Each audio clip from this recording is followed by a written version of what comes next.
Welcome to another video. Now, today's subject sort of came out of nowhere because let's be honest, no one expected Hashtag to release new toys of the rescue bots. Not just repaints, but new modes for them. For a show that came out, I'm gonna say a decade plus ago. Goddamn, time flies. Anyway, seeing as fellow show alumni Heatwave was recently leaked for next year, and a lot of other stuff, exciting, let's check out his friend in blue, the ever uptight enforcer of the law, Chase. Now getting right to it, Chase here is at first glance a very good rendition of the show model, streamlining his proportion and actually giving him more movement, like elbows, knees, a waist. Revolutionary for people who wanted a modern update of him. But when compared to other bots I have, let's say for example, animated B right here, a wavemate, he feels a bit restrictive. The arms, for example, don't go out all the way. He can't do a T-pose, and he also can't go out this much either. And try and force it, it will result in some paint chipping. It's only slight, but that is what happens when you try and forcibly move it out. It just rubs the plastic together, scraping off the paint. Not as bad, mind you, compared to these wings. Now, they are my least favorite part of the transformation, which I will get to later. And I do wish that they could have filled out this part right over here to, make it seem a bit less hollow. And under the right circumstances, it could prevent arm movement. Obviously right now it isn't, but if I just do this, it stops completely. We have to push it all the way out, but there is no locking point. That is a tad annoying. And then there's also the oddities. Take his hands, for example. They can fold inwards. It's not needed for transformation, so I've got no idea why it's there. It's baffling. Second, as well as finally, his ankle pivot. Obviously he has them, all modern Transformer toys should at this point in time, but due to how the feet transform, there's more in the opposite direction. A lot more. So now you can display him with a busted ankle for some gruesome reason, I guess. Nah, it ain't all that bad. The articulation is still serviceable, the details are sculpted well, and the paint is very well done. It's a close match with the plastic color in hand, and on camera, you can't really tell a difference. Very nice. Head is very Iron Giant, with a very bright visor and badge. Side note, I wish that there was like some kind of symbol on it, because currently you can't see anything if my camera decides to focus, which it isn't. And another side note, I sort of wish that the Autobot symbol was the rescue bot version. They aren't deal breakers.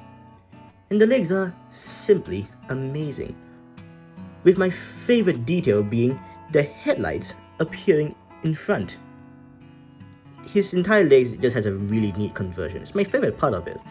Accessory wise, he has these siren themed floodlights that use the 5mm ports to plug in quite tightly as well.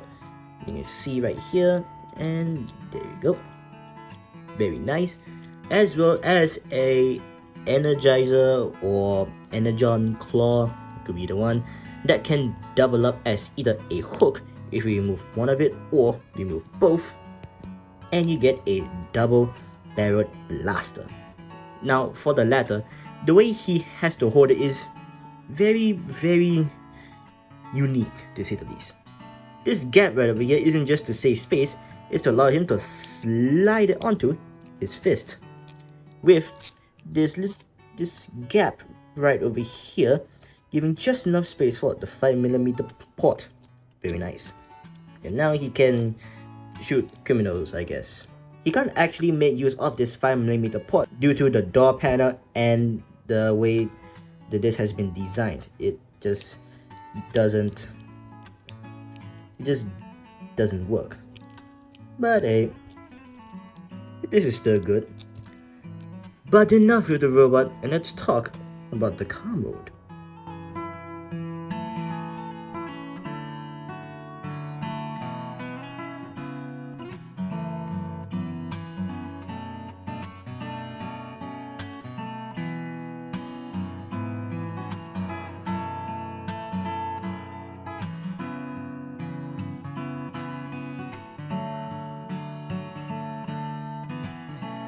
The transformation is stellar at the legs but falters at the back, with Chase's kibble wings requiring flexing of the plastic slightly to get it into place, which has resulted in some slight paint chipping.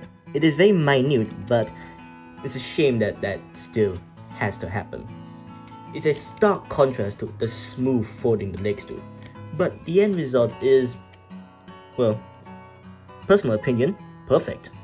While I can see some of the late 2000s Mustang out of this car, specifically the front bumper protruding out and the tail-like position at the rear, it is very clearly a modern-ish Challenger, meaning a potential prime cliff jumper, same body type as well. It even has side exhaust for him. Nice. Okay, now the back is a bit sparse on details, with the aforementioned tail lights not painted in. But due to the abundance of paint right at the back, i.e. this entire chunk right over here, I'd say that's fine to me. There is still a buttload of sculpted details like door handles, louvers, a petrol cap on one side, this, none over here, 8 or 10 exhaust pipes for some reason, 2 on each side, obviously, 4 in the middle, and I'm not sure if these 2 count. If they do, this police car has 10 exhaust. I don't know why you need that much. Grille is painted very well, but I can't really make out if there is a Autobot badge right over here. If there is, I legitimately can't see it, and you definitely can't see it on the camera because it's not focusing. Overall, this thing is fantastic, and it rolls quite nicely. Even the weapon storage is designed to snugly fit at the back.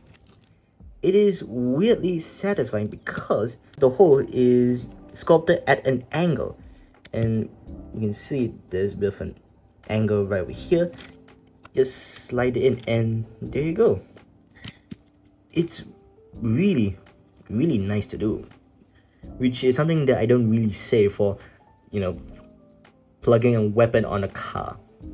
As an overall package, Chase is giving everyone a very good first impression of what's to come for the third and final Toyland under the Legacy banner. Wow. Above all, despite its faults, this is quite a good modern take of a beloved character from a beloved show. It also has me stoked for Sandstorm. The images have already sold me on it. Pick him up if you can, and I'll see you another day.